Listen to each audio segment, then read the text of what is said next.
Hello बच्चों, मैं आपका biology mentor Arun Tiwari, HOD of biology of L1 coaching. बच्चों, अभी तक 12th क्लास के NCERT का second chapter sexual reproduction in flowering plant हम लोगों ने पढ़ा। जैसा कि लास्ट वीडियो में मैंने आपको जाते जाते बताया था कि मैं अगले वीडियो में आपको इस पूरे चैप्टर को थ्रूआउटली तेज़ी से 10 से 15 मिनट में कैसे हम पूरी तरह से इसको रिवाइज कर सकते हैं तेज़ी से। तो किसी भी चैप्टर के रिवीजन में बच्चों एक चीज़ ध्यान रखो, ये हमेशा आपके काम आएगा। जो मैं अभी तक मैं खुद प्रिपरेशन कर रहा था, मैं मेडिकल कॉलेज में था, उसके बाद जो मैं 15 साल से बच्चों को ट्रेनिंग दे रहा हूँ नीट का, उसमें ये समझ में आया कि रिवीजन करने के लिए आप थ्रूआउटली बारी बारी से आप पढ़ेंगे तो उसको रिवीजन नहीं कहते। रिवीजन तभी आपका सक्सेसफुल होगा जब वह टॉपिक आप पूरी तरह से एक बार बढ़िया से पढ़े होंगे। उसके बाद रिवीजन में आपको समय कम लगेगा। और किसी भी चैप्टर की रिवीजन के लिए बच्चों उसके जो हेडिंग्स होते हैं, जैसे मैं आपको एग्जांपल लेता हूं, जैसे इसी चैप्टर का नाम लेता हूं, जैसे सपोज दैट 11th का चैप्टर है बायोमॉलिक्यूल, मैं पढ़ाता हूं उसको। तो बायोमॉलिक्यूल को मान लो किसी बच्चे को रिवीजन करना है तो उसको क्या करना होगा, तो पहले वो कार्बोहाइड्रेट ध्यान रखे, फिर आंख बंद करे, फिर उसको रिकॉल करे कि मैंने कार्बोहाइड्रेट में क्या क्या पढ़ा था, फिर प्रोटीन को याद करे, फिर अमीनो एसिड को याद करे, फिर प्रोटीन अमीनो एसिड के बारे में क्या पढ़ा था उसको रिकॉल करे, DNA RNA या जो भी चीज़ें उसमें पढ़े उसकी हेडिंग को ध्यान में रखे। और हेडिंग जब ध्यान में रहेगा तो उसके पीछे की सारी कहानी उसके दिमाग में चलने लगेंगी। लेकिन ये तभी मैंने बार बार बोला, तभी ये सक्सेसफुल होता है जब आप पूरी तरह से उस चैप्टर को ख़त्म कर चुके हों। अभी मैं आज जिस लिए आपके सामने आया हूँ वह है sexual reproduction in flowering plant का फास्ट रिवीजन कैसे कर सकते हैं। तो मेरी बात को ध्यान से सुनते रहिएगा। ये वीडियो में पूरी तरह से कान में ईयरफोन लगाकर अच्छे से ध्यान से सुनेंगे और रिकॉल करते हुए चलेंगे, तेज़ी से रिवीजन आपको समझ में आएगा। तो sexual reproduction in flowering plant में बच्चों पहले हमने बताया सेक्सुअल ऑर्गन प्लांट का। तो सेक्सुअल ऑर्गन इसमें प्लांट में क्या होता है, फ्लावर होता है। फ्लावर में दो सेक्स ऑर्गन होते हैं, एंडोसियम और गाइनोसियम। एंडोसियम जो होता है वो मेल सेक्स ऑर्गन होता है, गाइनोसियम फीमेल सेक्स ऑर्गन होता है। एंडोसियम का जो मेल पार्ट होता है वो स्टेमेन होता है। स्टेमेन में दो पार्ट होता है, कौन कौन, फिलामेंट और एंथरलोब। एंथरलोब के नंबर के बेसिस पर उसको हम दो कंडीशन बोलते हैं, मोनोथिकस या डाइथिकस। और मोनोथिकस में एक एंथरलोब होता है, डाइथिकस में दो एंथरलोब होता है। मोनोथिकस कंडीशन जो होता है वो मालवेसी फैमिली में होता है, और डाइथिकस कंडीशन ज़्यादातर फैमिली में होता है, मेजॉरिटी ऑफ फैमिली में होता है। मोनोथिकस या कोई भी एक थिकस हो, चाहे दो, मतलब एक लोब हो चाहे दो लोब, उसका ट्रांसवर्स सेक्शन अगर हम काटते हैं तो उसमें दो चैम्बर दिखते हैं। तो एक लोब में दो चैम्बर तो दो लोब में चार चैम्बर, मतलब monothecous condition is also known as bisporangiate condition जो कि मालवेसी फैमिली में होता है। And dithecous condition is also known as tetrasporangiate condition जो कि मेजॉरिटी ऑफ फैमिली में होता है। ये तो हुआ तो स्ट्रक्चर के बारे में। फिर इसमें हमने पहला स्टेप है माइक्रोस्पोरोजेनेसिस। माइक्रोस्पोरोजेनेसिस माइक्रोस्पोरेंजियम होता है, जैसा कि अभी हमने फ्लावर के स्ट्रक्चर में बताया कि माइक्रोस्पोरेंजिया एंथर लोब के अंदर होता है, और एक एंथर लोब है तो उसमें दो माइक्रोस्पोरेंजियल चैम्बर होते हैं, दो एंथर लोब हैं तो चार माइक्रोस्पोरेंजियल चैम्बर होते हैं। एंथर लोब कोई भी हो, माइक्रोस्पोरोजेनेसिस चाहे चाहे वो मोनोथिकस कंडीशन हो चाहे डाइथिकस कंडीशन, उसमें सबसे पहले कुछ हाइपोडर्मल सेल सभी माइक्रोस्पोरेंजियल चैम्बर के बड़े हो जाते हैं, जिनको आर्चीस्पोरियल सेल बोलते हैं। उस आर्चीस्पोरियल सेल में पहले डिवीजन जो होता है वह एंटीक्लाइनल डिवीजन होता है। फाइनली उसमें पेरिक्लाइनल डिवीजन होता है। जब पेरिक्लाइनल डिवीजन होता है तो उसमें दो सेल बनते हैं, ऊपर की तरफ प्राइमरी पेराइटल सेल, नीचे की तरफ primary sporogenous cell. Primary parietal cell आगे चलकर एंथर का वाल बनाता है, प्राइमरी स्पोरोजिनस सेल आगे चलकर माइक्रोस्पोर का फॉर्मेशन करता है। प्राइमरी पेराइटल सेल ही एंथर का वाल बनाता है। हालांकि अगर कोई क्वेश्चन पूछे कि एंथर के वाल में कितने वाल होते हैं, कितने लेयर होते हैं, तो 4 लेयर होते हैं, epidermis, endothecium, middle layer and tapetum. लेकिन एपिडर्मिस क्योंकि वो वो बहुत पहले का पेरेंटल ओरिजिन का होता है। पेराइटल ओरिजिन के 3 लेयर होते हैं, इंडोथीसियम, मिडिल लेयर एंड टेपिटम, आप पढ़ चुके हैं। इंडोथीसियम जो होता है वो सबसे मतलब एंथर वाल का सबसे बाहर का लेयर होता है, एपिडर्मिस के जस्ट नीचे। उसमें रेडियल वाला और इनर वाल में थिकनिंग अल्फा सेलुलोज को होती है, लेकिन बाहर की तरफ थिकनिंग नहीं होती, जिसकी वजह से उस पर जब प्रेशर पड़ता है तो फूट जाता है। तो कहते हैं इंडोथीसियम का फंक्शन क्या है, तो कहते हैं to help in dehiscence of anther. उसके बाद जो एंथरलोब होता है, सॉरी इंडोथीसियम होता है, उसके नीचे मिडिल लेयर होता है जो कि दो से तीन लेयर होते हैं। उसके जो सेल्स होते हैं वो इफीमेरल नेचर के होते हैं, मतलब इफीमेरल का मतलब जिसका लाइफ स्पान बहुत कम होता है। तो बहुत ज़्यादा उसके फंक्शन के बारे में अभी तक नोन नहीं है, लेकिन जल्दी ही वो ख़त्म हो जाता है, इसलिए उसको बोलते हैं इफीमेरल नेचर के होते हैं। उसके जस्ट नीचे होता है टैपिटम।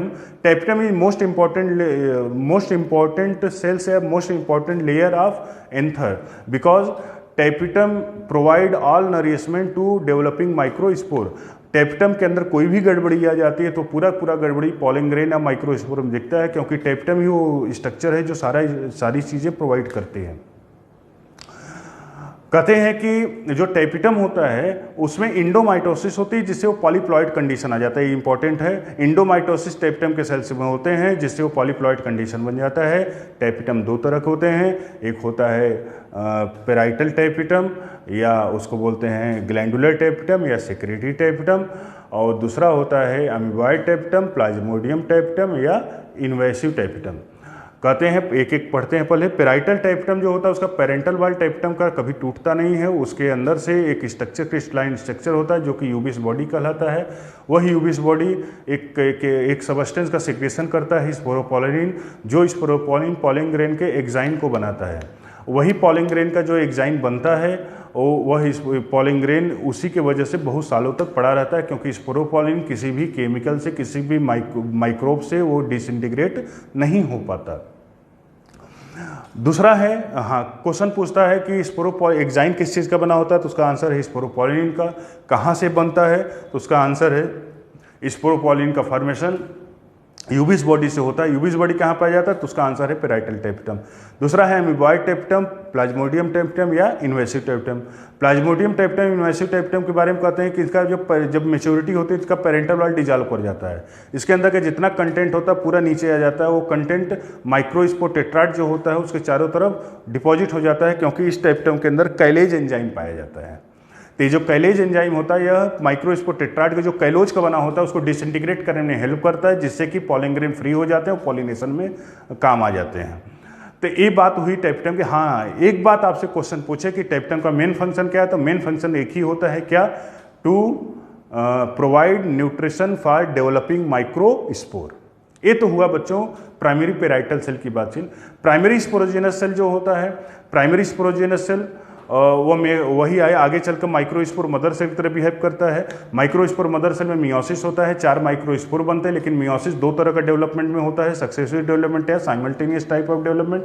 सक्सेसिव डेवलपमेंट मोनोकॉट में होता है और इसमें हर साइटोकाइनेसिस, कैरियोकाइनेसिस बाद साइटोकाइनेसिस होता है, और डायड स्टेज केवल सक्सेसिव टाइप ऑफ डेवलपमेंट में होता है, जहां पर कैरियोकाइनेसिस और साइटोकाइनेसिस दोनों एक साथ होता है, और इसमें जो टेट्राड बनता है उसको हम बोलते हैं आइसोबाइलेटरल टेट्राड। और successive type of development is a characteristic feature of monocot. दूसरा होता है, सेकेंड होता है साइमल्टेनियस टाइप ऑफ डेवलपमेंट, जिसमें कैरियोकाइनेसिस साइटोकाइनेसिस दोनों सक्सेसिवली होता है, और इसमें जो टेट्राड बनता है वो टेट्राहेड्रल टेट्राड होता है, जिसमें 4 माइक्रोस्पोर होते हैं, और यह जो टेट्राहेड्रल टेट्राड होता है यह कैरेक्टरिस्टिक फीचर है डाइकॉट का। तो 2 हुआ सक्सेसिव टाइप ऑफ डेवलपमेंट और simultaneous type of development. Ultimately कोई भी डेवलपमेंट हो लास्ट में 4 माइक्रोस्पोर बनते हैं जो कि हेप्लॉइड नेचर के होते हैं। बात यहाँ आती है कि सर माइक्रोस्पोर तो हो गया, पॉलन ग्रेन का नाम नहीं है, तो हमने आपको बताया है बच्चों कि माइक्रोस्पोर जब तक कैलोज के अंदर होता है तो उसको माइक्रोस्पोर बोलते हैं। जैसे कैलोज टूटता है और माइक्रोस्पोर फ्री होते हैं तो उसी को हम नाम देते हैं पॉलन ग्रेन। फिर हमने आपको बताया था structure of pollen grain. Pollen grain haploid structure है बच्चों, उसको मेल गेमेटोफाइट भी बोलते हैं। पॉलन ग्रेन में 2 लेयर होता है, एक्साइन और intine. Exine is made up of sporopollenin, intine is made up of pectocellulose. Exine is made up of 2 layer, ectexine and endexine. Ectexine में 3 layer होता है, tectum, baculum and foot layer, और जो end exine होता है वो तो single होता है, उसके नीचे इंटाइन होता है, इंड एक्साइन होता है, उसके बाद इंटाइन होता है जो कि पेक्टोसेलुलोज का बना होता है। पॉलन ग्रेन जब डेवलपमेंट होता है तो पॉलन ग्रेन में माइटोसिस होती है, तो 2 सेल बनते हैं, वेजिटेटिव सेल और जनरेटिव सेल। और फिर जनरेटिव सेल बाद में ज़्यादातर केस में पॉलिनेशन जब प्लांट में होता है तो यही 2 सेल स्टेज होता है, जिसमें एक वेजिटेटिव सेल होता है, एक जनरेटिव सेल होता है। लेकिन बाद में जब पॉलिनेशन हो जाता है तो यही जनरेटिव सेल आगे चलकर फिर उसमें माइटोसिस होती है, 2 haploid non motile male gamete बनता है, और जो वेजिटेटिव सेल होता है वही पॉलिनेशन के बाद वो पॉलन ट्यूब बनाता है। इसका मतलब पॉलन ट्यूब का नेचर वही होता है जो इंटाइन का नेचर होता है, क्योंकि इंटाइन ही आगे चलकर वो उसका दीवार बनाता है पॉलन ट्यूब का। ये हुआ बच्चों। हाँ, क्वेश्चन पूछता है मेल गैमेटोफाइट क्या है, तो कहते हैं germinating pollen grain is known as male gametophyte. मतलब अगर ऑप्शन में pollen grain germinating pollen grain है तो एग्जैक्ट आंसर वही होगा। अगर ऑप्शन में आपके जर्मिनेटिंग पॉलन ग्रेन नहीं है, सिर्फ पॉलन ग्रेन है, तब पॉलन ग्रेन को भी मेल गैमेटोफाइट आप कह सकते हैं। तो ये बच्चों हुआ मेल गैमेटोफाइट का डेवलपमेंट। इसमें हमने आपको बताया था कुछ एक्सेप्शंस थे। पहला था polyspory, occurrence of more than 4 spore from single microspore mother cell is known as polyspory, Cuscuta में होता है। दूसरा हमने बताया था पॉलिनियम एक स्ट्रक्चर होता है जो कि पाया जाता है केवल एस्किलियापिडेसी फैमिली में, या उसको एक टर्म देते हैं कैलोट्रोपिस में, प्लांट में पॉलिनिया स्ट्रक्चर पाया जाता है, और आर्किडेसी और एस्किलियापिडेसी फैमिली में पाई जाती है। तीसरा हमने आपको बताया था सिप्रेसी फैमिली, जहाँ पर एक मियोसिस से 4 पॉलन ग्रेन भरे बनते हैं लेकिन 3 रीजनरेट कर जाते हैं। और चौथा बताया था कंपाउंड पॉलन ग्रेन, जहाँ पर कहते हैं कैलोज के टूटने के बाद भी पॉलन ग्रेन इकट्ठे रहते हैं, उसको कंपाउंड पॉलन ग्रेन बोलते हैं। और कंपाउंड पॉलन ग्रेन पाया जाता है DDT, ड्राइमिस ड्रोसेटा और टाइफा। ये पूरा डिटेल माइक्रोस्पोरोजेनेसिस पढ़ने के लिए आपको हमारा sexual reproduction in flowering plant का पहला लेक्चर आपको देखना होगा। इसके बाद मेगा स्पोरोजेनेसिस स्टार्ट होता है, जहाँ पर मेगा स्पोरोजेनेसिस हमने बताया था कि मेगा स्पोरोजेनेसिस मेगा स्पोरेंजिया में होता है। मेगा स्पोरेंजिया कहाँ पाया जाता है, वह कार्पेल में होता है। मेगा स्पोरेंजिया यहाँ पर इंटेगमेंटेड होता है, उस इंटेगमेंटेड मेगा स्पोरेंजिया को ओव्यूल बोलते हैं। ओव्यूल में इंटेगमेंट के बेसिस पर 3 कंडीशन बताया था, यूनिटेगमिक, बाईटेगमिक और एटेगमिक। अगर सिंगल इंटेगमेंट है तो उसको यूनिटेगमिक बोलते हैं, जैसे कि सिम्पेटलस डाइकॉट और जिम्नोस्पर्म। बाईटेगमिक का मतलब होता है 2 इंटेगमेंट होता है तो उसको बाईटेगमिक बोलते हैं, जैसे कि पॉलीपेटलस डाइकॉट और मोनोकॉट। और एटेगमिक होता है जहाँ पे इंटेगमेंट नहीं पाया जाता, जैसे एटेगमिक पाया जाता है सेंटेलम में, जहाँ इंटेगमेंट नहीं होता। ये तो बच्चों हुई ओव्यूल का division on the basis of number of integument. इसके बाद बात आती है कि सर मेगा स्पोरोजेनेसिस होता कैसा है, मैकेनिज्म क्या है। मेगा स्पोरोजेनेसिस में सबसे पहला काम जो होता है बच्चों, वो होता है कि कुछ हाइपोडर्मल सेल जो होते हैं, वह जो ओव्यूल में ओव्यूल ऐसे होता है, तो ओव्यूल के अंदर कुछ हाइपोडर्मल सेल जो होते हैं वह बड़े हो जाते हैं। ये पूरा न्यूसेलस होता है, और कुछ हाइपोडर्मल सेल बड़े हो जाते हैं, उसी को मेगास्पोर मदर सेल बोलते हैं। वही मेगास्पोर मदर सेल में मियोसिस होती है, 4 मेगास्पोर लीनियर बनते हैं लाइन से, और 4 मेगास्पोर से 3 मेगास्पोर जो ऊपर की तरफ मतलब माइक्रोपाइल को मतलब माइक्रोपाइल की तरफ होते हैं, वो डिजेनरेट कर जाते हैं। और 1 मेगास्पोर जो चलाजा की तरफ होता है वह सर्वाइव करता है। जो चलाजा साइड में मेगास्पोर होता है उसमें रिपीटेटिव माइटोसिस होती है, मतलब बार बार माइटोसिस होती है। तो फिर से जो मेगास्पोर जो फंक्शनल मेगास्पोर होता है उसमें 3 बार माइटोसिस होती है, तो 7 सेल्ड 8 न्यूक्लिएटेड एम्ब्रियोसाइक का फॉर्मेशन होता है। एम्ब्रियोसाइक जो होता है वो फीमेल गैमेटोफाइट कहलाता है। तो 3 मेगास्पोर फंक्शनल मेगास्पोर में 3 बार माइटोसिस के बाद 7 सेल्ड 8 न्यूक्लिएटेड एम्ब्रियोसाइक यहाँ बनता है, जो पॉलीगोनम टाइप में, जिसको हम फीमेल गैमेटोफाइट बोलते हैं या एम्ब्रियोसाइक बोलते हैं। एम्ब्रियोसाइक के अंदर अगर स्ट्रक्चर की अगर बात करें तो 2 सिनर्जिड होता है, एक सेल होता है, इन तीनों को मिला के एक अपरेटस बोलते हैं। 3 एंटीपोडल सेल होते हैं जो कि अपोजिट साइड में होते हैं, और सेंटर में 2 न्यूक्लियाई होते हैं जिनको पोलर न्यूक्लियाई बोलते हैं। ते हुआ हमने एम्ब्रियोसाइक का स्ट्रक्चर। उसके बाद हमने बताया था कि डेवलपमेंट जो होता है वो 3 तरह का होता है, मोनोस्पोरिक, बाईस्पोरिक, टेट्रास्पोरिक। अगर किसी एम्ब्रियोसाइक के बनने में सिंगल मेगास्पोर इन्वॉल्व होता है उसको मोनोस्पोरिक बोलते हैं, टाइप ऑफ डेवलपमेंट बोलते हैं। अगर किसी जैसे उसमें 2 टर्म हैं, 2 एग्जाम्पल हैं, पॉलीगोनम टाइप और ओएनोथेरा टाइप। बाईस्पोरिक मतलब होता है कि अगर किसी एम्ब्रियोसाइक के बनने में 2 मेगास्पोर इन्वॉल्व होता है उसको बाईस्पोरिक बोलते हैं। इसमें होता है 2 मेगास्पोर इन्वॉल्व होकर एम्ब्रियोसाइक बनाता है तो उसको बाईस्पोरिक बोलते हैं। इसका एग्जाम्पल है एलियम टाइप और इंडिमियन टाइप, और टेट्रास्पोरिक होता है जिसमें 4 के चारों मेगा स्पोर इन्वॉल्व होकर एम्ब्रियोसेक बनाते हैं। इसमें ढेर सारे होते हैं, मैं क्लास में भी बताया था कि इसको याद करने की जरूरत नहीं है। मोनोस्पोरिक बाइस्पोरिक याद रखोगे तो ऑटोमेटिक ऑप्शन में वो पता चल जाएगा कौन सा टेट्रास्पोरिक है। हालांकि मैं नाम रिपीट कर दे रहा हूँ, Adoxa type, Drusa type, Fritillaria type, Plumbagella type, Plumbago type, Peperomia type, ये सभी टेट्रास्पोरिक टाइप ऑफ डेवलपमेंट है। एक चीज इसमें छूटा हुआ है बच्चों कि ओव्यूल को 2 कैटेगरी में बांटते हैं on the basis of position of megaspore mother cell. अगर megaspore mother cell hypodermal position में है तो उसको टेनिनोसिलेट ओव्यूल बोलेंगे, अगर सब हाइपोडर्मल पोजीशन में है तो उसको क्रैसिनोसिलेट ओव्यूल बोलेंगे। तो हालांकि डेवलपमेंट सब में वैसे ही होता है जैसे हमने आपको बताया। एम्ब्रियोसैक बनने के बाद एक टर्म इसमें आता है, 2-3 टर्म आता है। इसे हाइपो स्टेज होता है, कहते हैं कुछ मास ऑफ सेल होता है जो एम्ब्रियोसैक के जस्ट ऊपर होता है, उसको हाइपो स्टेज बोलते हैं। वैसा ही स्ट्रक्चर जब एम्ब्रियोसैक के नीचे होता है एम्ब्रियोसैक के नीचे होता है तो उसको हाइपो स्टेज बोलते हैं। वैसा ही structure group of thick wall cell present just above the embryo sac in EP stage, और एक इंडोथेलियम हमने बताया था जो कि एम्ब्रियोसैक के चारों तरफ जो न्यूसेलस बसता है उसमें कुछ सेल रेडियली इलांगेटेड हो जाते हैं, उन्हीं को इंडोथेलियम बोलते हैं। इंडोथेलियम का भी फंक्शन वही मानते हैं जो न्यूसेलस का होता है, न्यूट्रिशन प्रोवाइड करता है ओव्यूल को, एम्ब्रियोसैक को।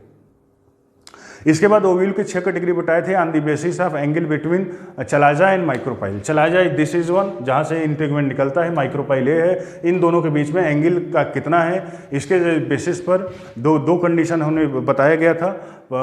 6 तरह के ओव्यूल थे, आर्थोट्रोपस या एट्रोपस, इन विच माइक्रोपाइल एंड चलाजा है 0 डिग्री एंगल, मतलब सिंगल लाइन। जैसे ये आर्थोट्रोपस का एग्जाम्पल है। एनाट्रोपस होता है जिसमें 180 डिग्री घूम जाता है, एंगल 180 डिग्री होता है चला जाओ माइक्रोपाइल के बीच में, और this is most common type of ovule present in angiosperm. Hemitropous होता है 90 डिग्री, जब इंटीग्मेंट 90 डिग्री जब एंगल होता है उसको हेमीट्रोपस बोलते हैं। कंपाइलोट्रोपस जब मोर देन 90 डिग्री होता है तो उसको कंपाइलोट्रोपस बोलते हैं। लेकिन कंपाइलोट्रोपस में जो न्यूसेलस होता है वह हार्स शेप होता है, और amphitropous, nucellus as well as embryo sac both horse shape, angle वही होता है जो कंपाइलोट्रोपस में था। और लास्ट है सर्सिनोट्रोपस, जहाँ पर एंगल 360 डिग्री हो जाता है। 360 डिग्री हो जाने का और सर्सिनोट्रोपस ओव्यूल को बोलते हैं। This is a characteristic feature of family Cactaceae. ते हुआ टाइप ऑफ ओव्यूल। इसके बाद टर्म आता है बच्चों पॉलिनेशन का। पॉलिनेशन जो होता है transfer of pollen grain from anther lobe to the stigma of same flower और different flower of same plant, या different flower of different plant of same species is known as pollination. Pollination में शुरू में तो 2 term था, self pollination, cross pollination, autogamy या allogamy. बाद में थोड़ा दिक्कत हुआ, दिक्कत हमने आपको पॉलिनेशन वाले लेक्चर में आप देखिएगा, उसमें डिटेल बताए हैं कि पॉलिनेशन जब अपने ही फ्लावर का एंथरलोप के स्टिग्मा पर आता है तब तो सेल्फ पॉलिनेशन है, और किसी और दूसरे प्लांट पर अगर पॉलन ग्रेन जाता है तो क्रॉस पॉलिनेशन है। लेकिन इसमें समस्या ये थी कि उसी प्लांट पर अगर दूसरे फ्लावर पर पॉलन ग्रेन जाता है तो उसको क्या बोलेंगे, जेनेटिक्स वाले कहते थे सेल्फ पॉलिनेशन है, और इकोलॉजी वाले बोलते नहीं ये क्रॉस पॉलिनेशन है। लेकिन ये किसी की बात नहीं मानी गई, और अल्टीमेटली आज के डेट में उस कंडीशन को जिसमें पॉलन ग्रेन ट्रांसफर होता है anther lobe to the stigma of different flower of same plant, उसको हम जिटेनोगैमी बोलते हैं। तो जेनेटिक्स के हिसाब से जिटेनोगैमी सेल्फ पॉलिनेशन है, लेकिन इकोलॉजी के हिसाब से जिटेनोगैमी क्रॉस पॉलिनेशन है। लेकिन किसी के हिसाब से नहीं, अब 3 टर्म बोला जाता है, ऑटोगैमी, जिटेनोगैमी और जीनोगैमी। इसके बाद टर्म आता है कि adaptation for self pollination. Self pollination क्या एडाप्टेशन होना है? पहला एडाप्टेशन यही होना चाहिए, बाइसेक्सुअलिटी होनी चाहिए। दूसरा कि दोनों सेक्स ऑर्गन सेम समय में मेच्योर हो, होमोगैमी होना चाहिए। तीसरा क्लिस्टोगैमी। क्लिस्टोगैमी में जो फ्लावर होता है हमेशा ऐसे ओपन होता है, कभी खुलता है नहीं। तो ये cleistogamy is best adaptation for self pollination. Cross pollination के एडाप्टेशन, उसमें यूनिसेक्सुअलिटी, एक ही सेक्स ऑर्गन का फ्लावर होना चाहिए तो क्रॉस पॉलिनेशन होगा ही होगा। अगर बाइसेक्सुअल फ्लावर है तो उसमें दोनों सेक्स ऑर्गन अलग अलग समय मेच्योर होना चाहिए, उसको डाइकोगैमी बोलते हैं। तीसरा है हेटेरोस्टाइली, अलग अलग तरह के फ्लावर होते हैं on the basis of length of style, उसको हेटेरोस्टाइली बोलते हैं। Herkogamy, presence of physical barrier between androecium and gynoecium is known as herkogamy. और एक होता है सेल्फ स्टेरिलिटी, जो कि कहते हैं उसी का पॉलन ग्रेन उसी के स्टिग्मा पर जाता है तो जर्मिनेट नहीं करता, उसको सेल्फ स्टेरिलिटी बोलते हैं। अब बात आती है कि पॉलिनेशन जो होता है वह क्रॉस पॉलिनेशन तो किसी एजेंट के द्वारा होगा, और जो एजेंट पॉलिनेशन कराते हैं उसको पॉलिनेटिंग एजेंट वो कहा जाता है। और जो पॉलिनेटिंग एजेंट होते हैं उस पॉलिनेटिंग एजेंट होते हैं वो पॉलिनेटिंग एजेंट दो तरह के होते हैं, एबायोटिक और बायोटिक। एबायोटिक एजेंट में दो आते हैं, एयर और वाटर। एयर के द्वारा पॉलिनेशन होता है उसको एनीमोफिली बोलते हैं, और वाटर के द्वारा पॉलिनेशन होता है उसको हाइड्रोफिली बोलते हैं। एनीमोफिली ज़्यादातर केस में होता है, टेरेस्ट्रियल प्लांट जितने होते हैं उसमें एनीमोफिली ही ज़्यादातर केस में होता है। उसमें कुछ एडाप्टेशन होते हैं, जैसे उसका स्टिग्मा जो होता है वो फिदरी होता है, पंखे की तरह होता है, और उसमें जो पॉलिंग्रेन होता है वो उनका वेट बहुत कम होता है, और उसमें पॉलिंग्रेन की संख्या बहुत ज़्यादा होती है। हाँ, एनीमोफिली में। हाँ, हाइड्रोफिली जो होता है उसमें वाटर के द्वारा पॉलिंग्रेन ले जाया जाता है स्टिग्मा के ऊपर। उसमें दो कंडीशन होता है, ईपी हाइड्रोफिली और हाइपो हाइड्रोफिली। ईपी हाइड्रोफिली मतलब होता है सरफेस ऑफ वाटर पर पॉलिनेशन होता है ईपी हाइड्रोफिली, और पानी के अंदर होता है तो हाइपो हाइड्रोफिली। हाइपो हाइड्रोफिली का एग्जांपल है जोस्टेरा मेराइना, और ईपी हाइड्रोफिली का एग्जांपल एक याद रखिए, वेलिसनेरिया। हालांकि वह, हाँ एक बात और ध्यान रखना बच्चों, इसका जो हाइड्रोफाइट होते हैं वो जरूरी नहीं कि उसमें हाइड्रोफिली ही हो। अरे भाई, अगर हाइड्रोफाइट है उसका लेकिन उसका जो फ्लोरल पार्ट है वाटर के सरफेस के ऊपर है, तब वहां पानी थोड़ी पॉलिंग्रेन को लेकर जाएगा, वहां तो एयर के द्वारा, इंसेक्ट द्वारा, किसी और मीडियम से होगा, पानी से तो नहीं होगा।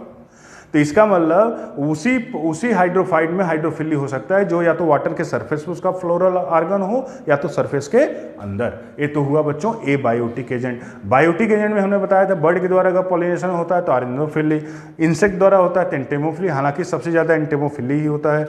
इस स्नेल के द्वारा होता है तो मेलेकोफिली बोलते हैं, अगर एनिमल के द्वारा होता है जूफिली होता है। तो ये सब चीज़ें हैं इसके बारे में। हाँ, इसमें 3 इंसेक्ट के बारे में, मतलब 3 स्पेशल एंटेमोफिली के बारे में हमने आपको बताया था। एक था उसमें 2-3 हमने बताया था। Lever mechanism present in Ocimum, door trap mechanism present in Ficus, and fly trap mechanism present in Aristolochia. ये तीनों मैकेनिज्म याद रखिए, तीनों एंटेमोफिली के ही वेराइटी है जो स्पेशल केस में होता है।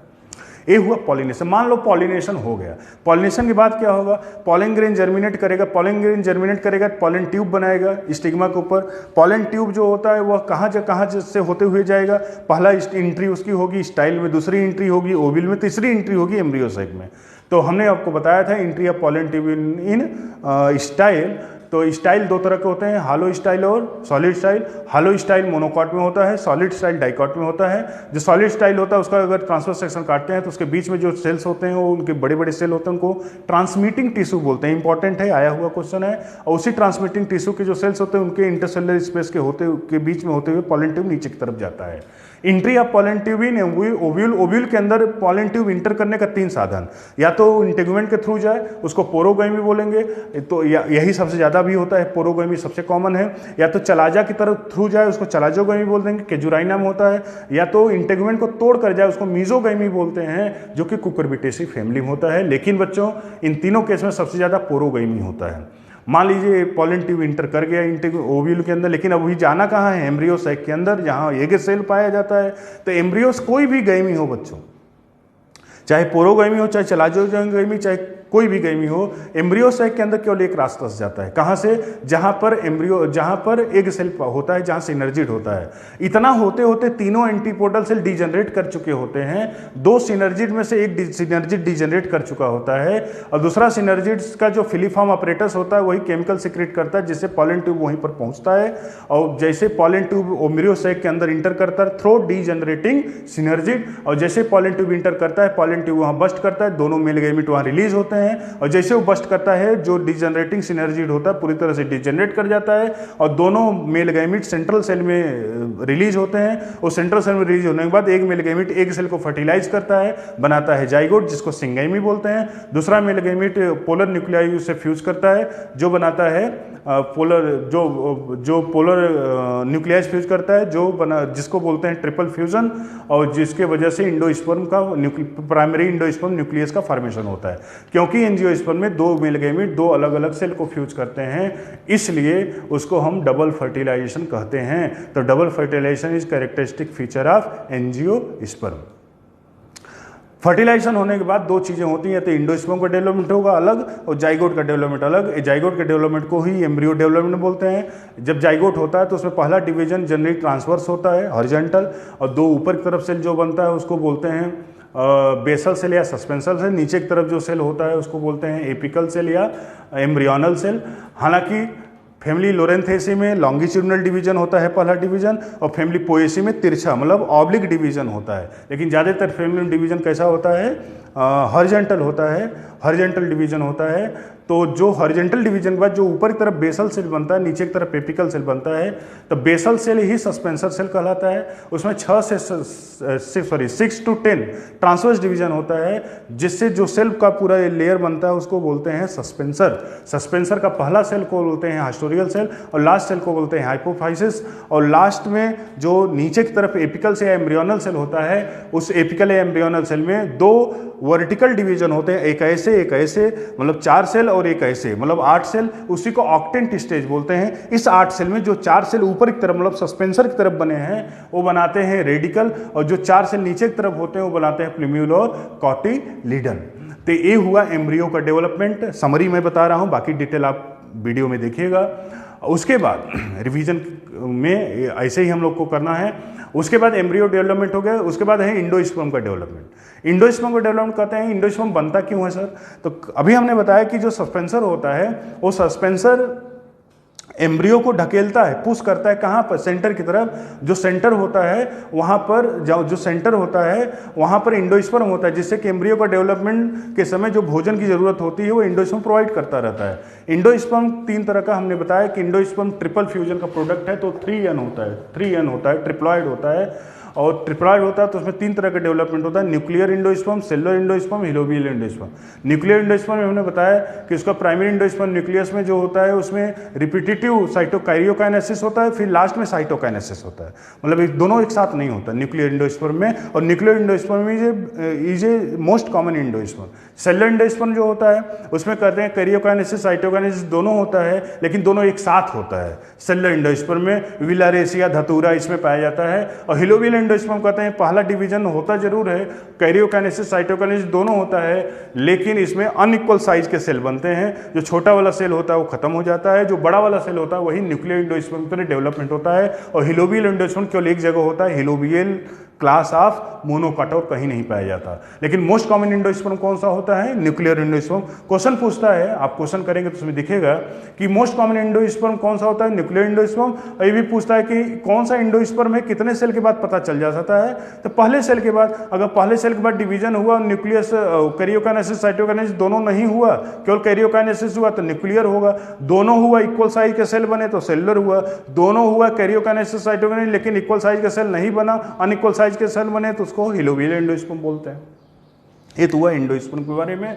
इसके बाद इसमें कुछ टर्म हैं, जैसे अभी जैसे एसेक्सुअल रिप्रोडक्शन और पॉलीएम्ब्रियोनी। एसेक्सुअल रिप्रोडक्शन को एपोमिक्सिस बोलते हैं। एपोमिक्सिस टर्म विंकलर ने दिया था। इसमें गैमीट का फ्यूजन नहीं होता, मियोसिस नहीं होता, एम्ब्रियो का डेवलपमेंट नहीं होता। हाँ, यहाँ पर जो एपोमिक्सिस या एसेक्सुअल रिप्रोडक्शन होता है 2 तरह का होता है, वेजिटेटिव रिप्रोडक्शन और एगैमोस्पर्मी। वेजिटेटिव रिप्रोडक्शन कहते हैं प्लांट का कोई वेजिटेटिव पार्ट होता है जो कि नया प्लांट बनाने में यूज होता है, उसको प्रोपेग्यूल्स बोलते हैं। एगैमोस्पर्मी कहते हैं नया प्लांट का फॉर्मेशन, सीड के जर्मिनेशन होता है, लेकिन जो जिस सीड के जर्मिनेशन से नया प्लांट का फॉर्मेशन होता है उस सीड के बनने में न तो मियोसिस हुआ था न तो गैमीट का फ्यूजन होता, मतलब वह सीड एसेक्सुअली प्रोड्यूस हुआ था।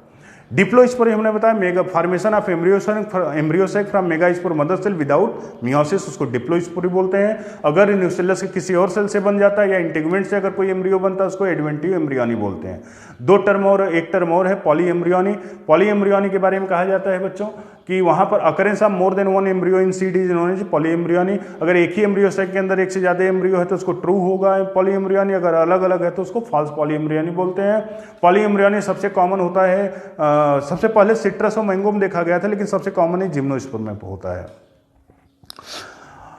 इसका बताया कि seed is mature ovule is an seed, मतलब ओव्यूल ही होता है जो मेच्योर होकर सीड बनाता है। सीड में 3 पार्ट होता है, सीड कोट होता है, कॉटिलीडन होता है और एम्ब्रियोनल एक्सेस होता है। तो जो सीड होता है उसका जो इंटेगमेंट होता है उसमें 2 लेयर होते हैं, टेस्टा और टेगमेन होते हैं। अगर उसके अंदर फूड स्टोरेज किसके रूप में हुआ है उसके बेसिस पे 2 तरह के सीड होते हैं, इंडोस्पर्मस सीड और नॉन इंडोस्पर्मस सीड, या उसी को एनसीईआरटी में एल्बुमिनस सीड या नॉन एल्बुमिनस सीड बोलते हैं। जहां पर फूड का स्टोरेज इंडोस्पर्म के रूप में होता है उसको इंडोस्पर्मस सीड बोलते हैं, जैसे कि मोनोकाट। और जहां का फूड का स्टोरेज डाइकॉट कॉटिलिडन में होता है, जहां पर इंडोस्पर्म नहीं होता उसको हम सॉरी इंडोस्पर्म तो होता है लेकिन वो कंज्यूम हो जाता है, उसको बोलते हैं नॉन इंडोस्पर्मस सीड। तो ये हुआ इंडोस्पर्मस सीड और नॉन इंडोस्पर्मस सीड। ध्यान रखिएगा नॉन इंडोस्पर्मस सीड डाइकाट में होता है, लेकिन इसका मतलब नहीं इंडोस्पर्म नहीं होता है, लेकिन वो एम्ब्रियो के डेवलपमेंट में पूरी तरह से कंज्यूम हो जाता है। तो बच्चों ये समरी रही, ये रिवीजन प्लान रहा या रिवीजन रहा sexual reproduction in flowering plant का। पूरा डिटेल अगर आप 7 लेक्चर में हमारे ये चैप्टर कंप्लीट है। 7 लेक्चर आप देखने के बाद इस रिवीजन से अगर इस तरीके से रिवीजन करेंगे तो तेजी से रिवीजन होगा। अब हम मिलते हैं नेक्स्ट वीडियो में। नेक्स्ट वीडियो में हम 12th का जो टॉपिक शुरू करेंगे वो जेनेटिक्स शुरू होगा, जो कि पूरे नीट एग्जाम का सबसे इंपॉर्टेंट सबसे ज़्यादा नंबर, सबसे ज़्यादा क्वेश्चन आने वाले हैं, जो कि जिसमें प्रोबेबिलिटी आती है, जो कि जिसमें मैथ यूज होता है, जिसको ज़्यादातर बायोलॉजी के बच्चे छोड़ देते नहीं करते, उसको हम एकदम सही तरीका बताएंगे और सबसे आसान तरीका बताएंगे जिससे कि हर बच्चा प्रोबेबिलिटी के क्वेश्चन को कर लेगा। तो नेक्स्ट वीडियो में मिलते हैं, जेनेटिक्स पढ़ाएंगे नेक्स्ट क्लास में, पढ़ के आप आइएगा वीडियो पर। थैंक यू बच्चों। तो बच्चों ये जो रिवीजन हमने कराया सेक्सुअल रिप्रोडक्शन फ्लावरिंग प्लांट, जो कि टोटल 30 मिनट आधे घंटे लगे हैं, तो आधे घंटे में आप पूरे चैप्टर को आप पूरी तरह से समराइज कर सकते हैं तेजी से, जैसे मैंने आपको इसको रिवीजन में करते तभी करिएगा जब 7 लेक्चर जो हम सेक्सुअल रिप्रोडक्शन फ्लावरिंग प्लांट का देख चुके हों, या जो बच्चे ऑलरेडी पहले से पढ़े हैं, कैसे भी उनको केवल रिवीजन करना है आने वाले नीट के एग्जाम के लिए, तो वो भी उसके लिए भी रिवीजन सबसे अच्छा रहेगा। आप आराम से बस ध्यान से सुनते रहिए और रिकॉल करते रहिएगा, और जहाँ भी आपको लगता है कि यहाँ पर और चीज़ें हमें भूल रहे हैं तो आप कॉपी देख सकते हैं। तो इस तरीके से आप कोई भी चैप्टर को रिवाइज कर सकते हैं। ठीक है बच्चों, नेक्स्ट वीडियो में फिर मिलते हैं। Thank you.